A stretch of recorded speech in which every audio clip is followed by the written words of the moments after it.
नमस्कार दोस्तों, आप सभी का एक बार फिर से स्वागत है मेरे इस चैनल पे, जहाँ पे आप NVS TGT विजुअल आर्ट यानी दृश्य कला की तैयारी कर रहे हैं। दोस्तों, मैं आपसे अनुरोध करता हूँ कि आप बहुत अच्छे तरीके से तैयारी करें, क्योंकि आपके पास टाइम बहुत कम है। ये मान के चलिए कि आपके पास केवल अब 45 डेज बचा हुआ है।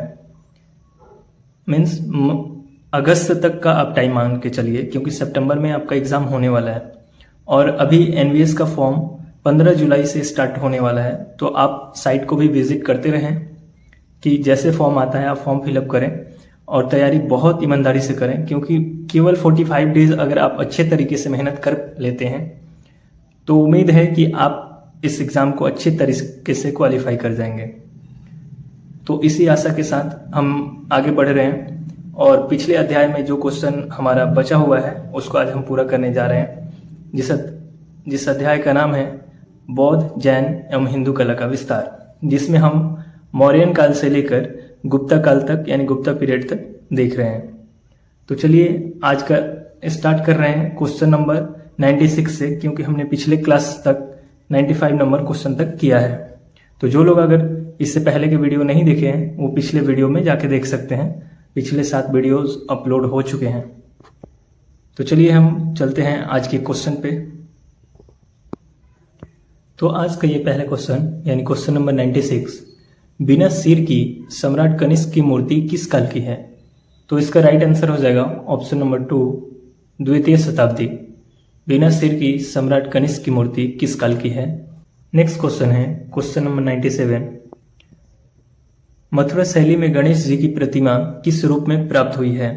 भगवान के रूप में, बालक के रूप में, मूषक के रूप में या इनमें से कोई नहीं? तो इसका राइट आंसर हो जाएगा ऑप्शन नंबर 2, बालक के रूप में। मथुरा शैली में गणेश जी की प्रतिमा किस रूप में प्राप्त हुई है? तो बालक के रूप में। Next question, question number 98, Kankali टीला का संबंध किससे है? बौद्ध धर्म से, जैन धर्म से, वैष्णव धर्म से या मुस्लिम धर्म से? तो इसका राइट आंसर हो जाएगा answer number 2, option number 2, Jain धर्म से। कंकाली टीला का संबंध जैन धर्म से है। क्वेश्चन नंबर 99, कंकाली टीला मथुरा नगर की किस दिशा में है? पूर्व दिशा में, पश्चिम दिशा में, उत्तर दिशा में या दक्षिण दिशा में? तो इसका राइट आंसर हो जाएगा ऑप्शन नंबर 2, पश्चिम दिशा में। कंकाली टीला मथुरा नगर के पश्चिम दिशा में है। Next question, question number 100, Amaravati स्तूप के भग्नावशेष कहाँ हैं? ऑप्शन है ब्रिटिश म्यूजियम, कोलकाता संग्रहालय, मद्रास संग्रहालय या उपरोक्त तीनों में? तो इसका राइट आंसर हो जाएगा ऑप्शन नंबर 4, उपरोक्त तीनों में। अमरावती स्तूप के भग्नावशेष ब्रिटिश म्यूजियम, कलकत्ता संग्रहालय, मद्रास संग्रहालय, इन तीनों में है, इसलिए इसका राइट आंसर हो जाएगा ऑप्शन नंबर 4, उपयुक्त तीनों में। क्वेश्चन नंबर 101, अमरावती शिल्प की विशेषता है श्रृंगार, भक्ति भावना, वीरता या वियोग? तो इसका राइट आंसर हो जाएगा ऑप्शन नंबर 2, भक्ति भावना। अमरावती शिल्प की विशेषता है भक्ति भावना। Next question, question number 102, 2 Buddha की आदमकद मूर्तियां कहाँ हैं? मथुरा, गांधार, सांची या अमरावती? तो इसका राइट आंसर हो जाएगा ऑप्शन नंबर 4, अमरावती। 2 बुद्ध की आदमकद मूर्तियां अमरावती में हैं। नेक्स्ट क्वेश्चन की ओर बढ़े हैं। क्वेश्चन नंबर 103, नागार्जुन कोंडा व अमरावती किस जिले में है? वाराणसी, सांची, गुंटूर या इनमें से कोई नहीं? तो इसका राइट आंसर हो जाएगा ऑप्शन नंबर 3, गुंटूर जिले में। नागार्जुन कोंडा व अमरावती गुंटूर जिले में है। क्वेश्चन नंबर 104, अमरावती व नागार्जुन कोंडा की मूर्तियों और अलंकरणों पर विदेशी प्रभाव कहाँ का है? जापान, रोमन, यूनान या अफगानिस्तान? तो इसका राइट आंसर हो जाएगा option number 2, Roman. Next question की ओर बढ़ते हैं। क्वेश्चन नंबर 105, दूसरी शताब्दी के अंत में शुंग राज्य के पतन के बाद किसका उत्थान हुआ? मौर्यों का, कुषाणों का, नागवंश का या इनमें से कोई नहीं? तो इसका राइट आंसर हो जाएगा ऑप्शन नंबर 3, नागवंश का। दोस्तों, हम लोग आज तक यहीं तक जानते रहे हैं कि शुंग वंश के बाद कुषाण वंश आता है, लेकिन उसके बीच में नागवंश भी आता है। तो आप लोग किसी अच्छे बुक से पढ़ेंगे तो ये आपको मिलेगा।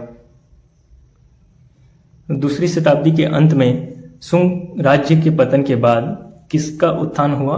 तो नागवंश का।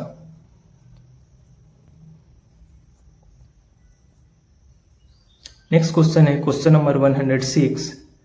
नागवंश या नागर शैली में नागों का चिन्ह था खजूर का वृक्ष, पीपल का वृक्ष, नीम का वृक्ष या इनमें से कोई नहीं। तो इसका राइट आंसर हो जाएगा ऑप्शन नंबर 1 खजूर का वृक्ष। नागवंश या नागर शैली में नागों का चिन्ह था खजूर का वृक्ष। Question number 107। भूमरा के मंदिर में शिवलिंग है एक मुख, द्विमुख, त्रिमुख और चतुर्मुख। तो इसका राइट आंसर हो जाएगा ऑप्शन नंबर 1 एक मुख। भूमरा के मंदिर में शिवलिंग है एक मुख। Next question question number 108। Afghanistan में गंधार शैली की मूर्तियां किसकी है? तीर्थंकरों की, बुद्ध की, भगवान शिव की या गणेश प्रतिमा। तो इसका राइट आंसर हो जाएगा ऑप्शन नंबर 2 बुद्ध की। अफगानिस्तान में गंधार शैली की मूर्तियां किसकी है? तो बुद्ध की। नेक्स्ट क्वेश्चन की ओर बढ़ते हैं क्वेश्चन नंबर 109। बहुजन हिताय बहुजन सुखाय।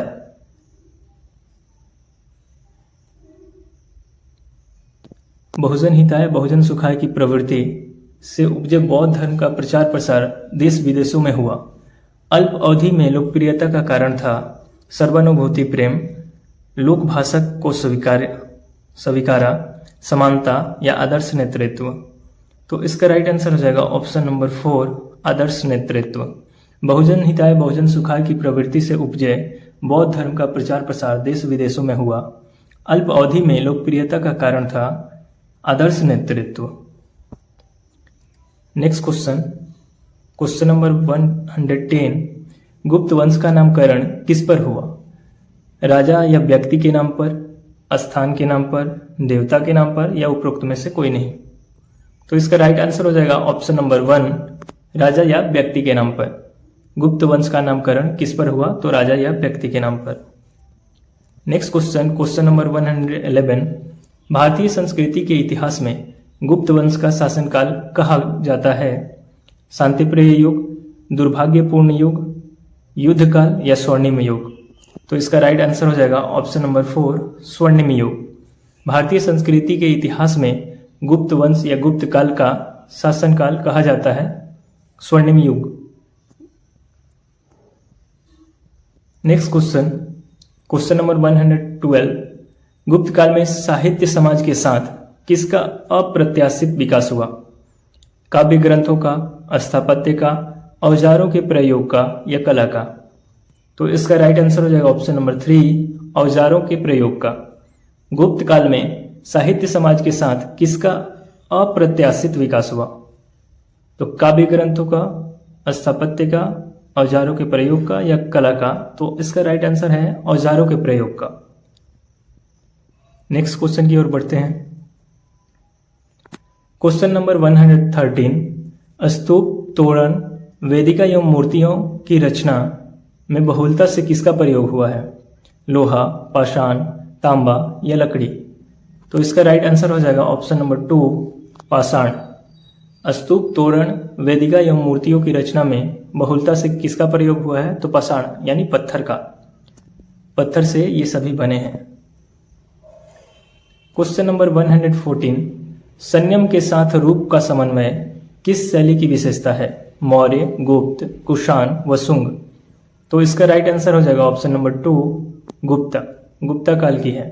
संयम के साथ रूप का समन्वय किस शैली की विशेषता है? तो गुप्त शैली की ये विशेषता है।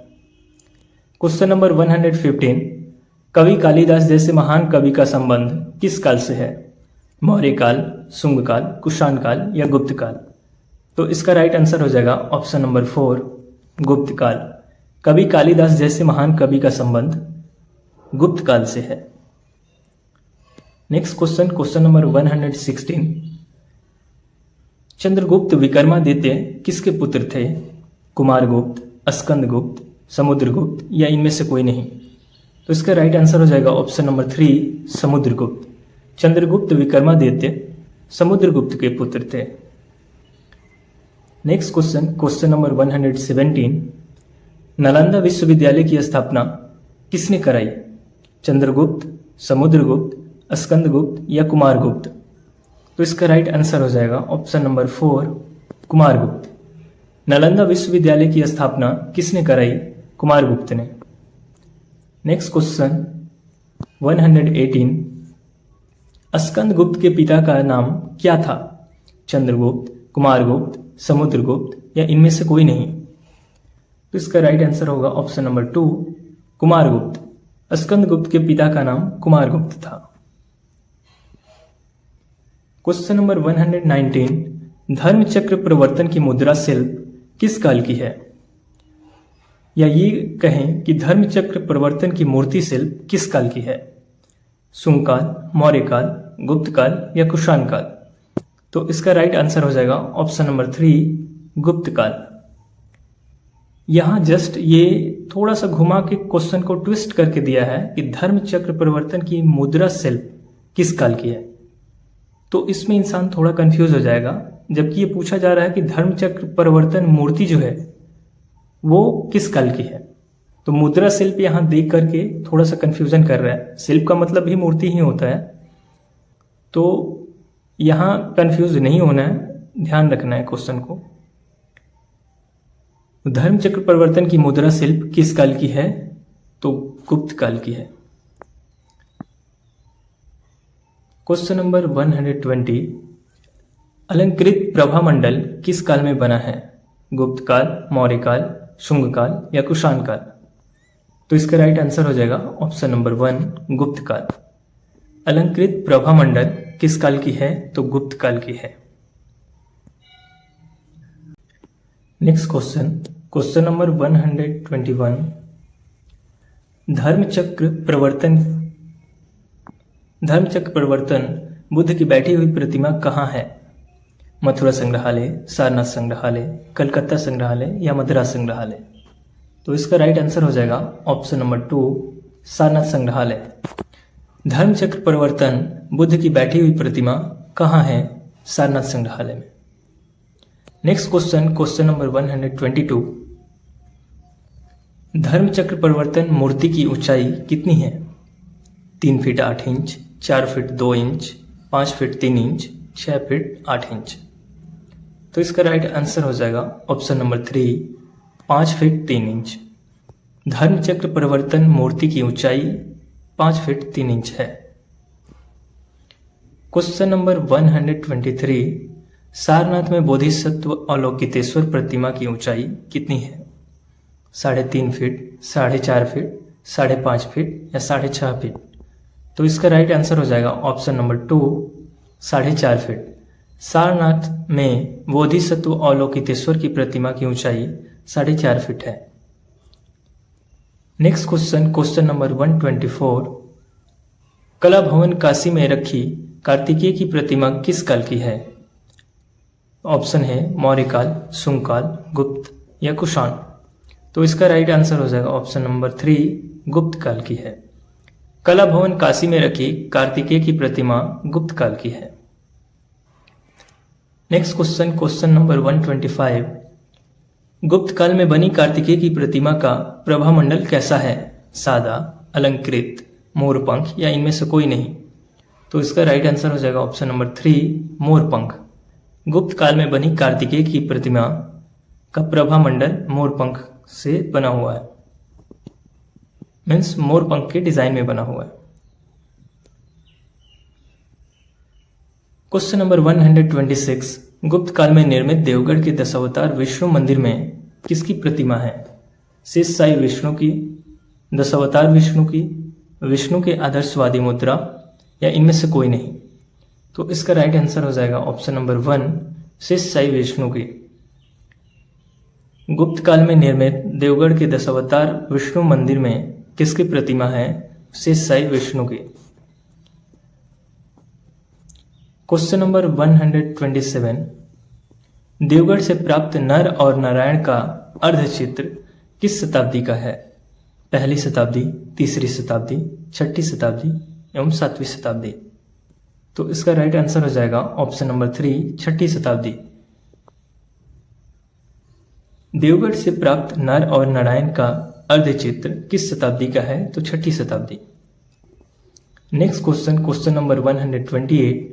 गोवर्धन पर्वत धारण गुप्तकालीन मूर्ति काशी के एक टीले से प्राप्त हुई है, कहाँ है? बनारस संग्रहालय, मथुरा संग्रहालय, सारनाथ संग्रहालय या मद्रास संग्रहालय। तो इसका राइट आंसर हो जाएगा ऑप्शन नंबर 1, बनारस संग्रहालय। गोवर्धन पर्वत धारण गुप्तकालीन मूर्ति काशी के एक टीले से प्राप्त हुई है, कहाँ है? तो बनारस संग्रहालय में। Next question, question number 129। चतुर्भुजी ध्यान मुद्रा में खड़े विष्णु की मूर्ति मथुरा से प्राप्त है, किस काल की है? मौर्य काल, गुप्त काल, वकाटक काल या सातवाहन काल। तो इसका राइट आंसर हो जाएगा ऑप्शन नंबर 2, गुप्त काल की है। चतुर्भुजी ध्यान मुद्रा में खड़े विष्णु की मूर्ति मथुरा से प्राप्त है, किस काल की है? तो ये गुप्त काल की है। Next question, question number 130। भरौत राज्य के रूपवास नामक स्थान पर गुप्त काल की 4 बृहदाकार मूर्तियां हैं, जिनमें बलदेव की प्रतिमा की ऊंचाई है 15 फीट, 20 फीट, 27 फीट या 33 फीट। तो इसका राइट आंसर हो जाएगा ऑप्शन नंबर 3, 27 फीट यानी 27 फीट। भरौत राज्य के रूपवास नामक स्थान पर गुप्त काल की 4 बृहदाकार मूर्तियां हैं, जिनमें बलदेव की प्रतिमा की ऊंचाई है 27 फीट या 27 feet. Next question, question number 131। Delhi की किले कही जाने वाली लोहे की लाट गुप्त काल की है। इसकी ऊंचाई है लगभग 20 फीट 2 इंच, लगभग 15 फीट 3 इंच, लगभग 23 फीट 8 इंच या लगभग 30 फीट 1 इंच। तो इसका राइट आंसर हो जाएगा ऑप्शन नंबर 3, लगभग 23 फीट 8 इंच। दिल्ली की किले कही जाने वाली लोहे की लाट गुप्त काल की है। इसकी ऊंचाई लगभग 23 फीट 8 इंच है। नेक्स्ट क्वेश्चन,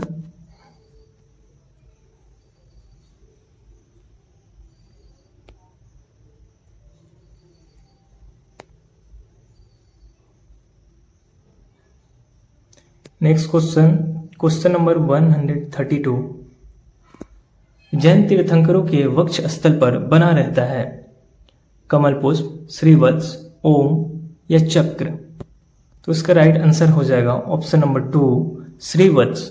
जैन तीर्थंकरों के वक्ष स्थल पर बना रहता है श्रीवत्स। श्रीवत्स का चिन्ह बना रहता है। नेक्स्ट क्वेश्चन है 133। रूपण से 5वीं शताब्दी की स्त्री आकृति टेराकोटा में किस काल की है?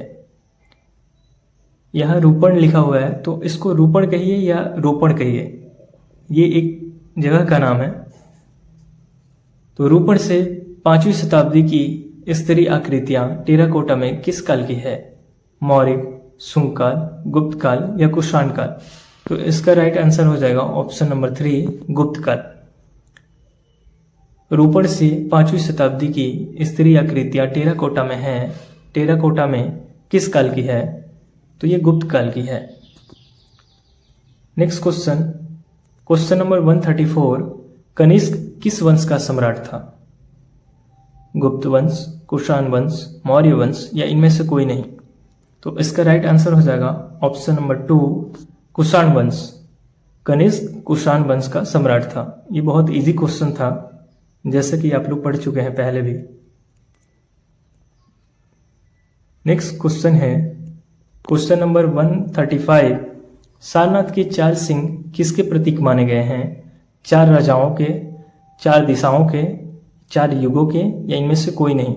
तो इसका राइट आंसर हो जाएगा 4 दिशाओं के। जैसे कि मैंने पहले डिस्कस कर चुका है सारनाथ के पिलर्स के ऊपर। सारनाथ के 4 सिंह किसके प्रतीक माने गए हैं? तो ये 4 दिशाओं के प्रतीक माने गए हैं, जिनको ऐसा बोला जाता है कि चारों दिशाओं में गर्जना कर रहे हैं। मतलब अशोक द्वारा जो लिखित मिले हैं प्रमाण, जो उस स्तंभ पे लिखे गए हैं, तो वहीं अशोक के संदेश को वो चारों दिशाओं में फैला रहे हैं, ऐसा बोला गया है। नेक्स्ट और आज का last question, question number 136, Ashok स्तंभ किस देश के स्तंभों के समान है? पर्सिया, श्रीलंका, रोम या नेपाल? तो इसका राइट आंसर हो जाएगा ऑप्शन नंबर 1, पर्सिया। अशोक स्तंभ किस देश के स्तंभों के समान है? तो पर्सिया के स्तंभ के समान है। तो आज हम इस आखिरी क्वेश्चन के साथ इस अध्याय को समाप्त कर चुके हैं, यानी अध्याय 3 हमारा कंप्लीट हो चुका है। नेक्स्ट क्लास से हम अध्याय 4 स्टार्ट करेंगे।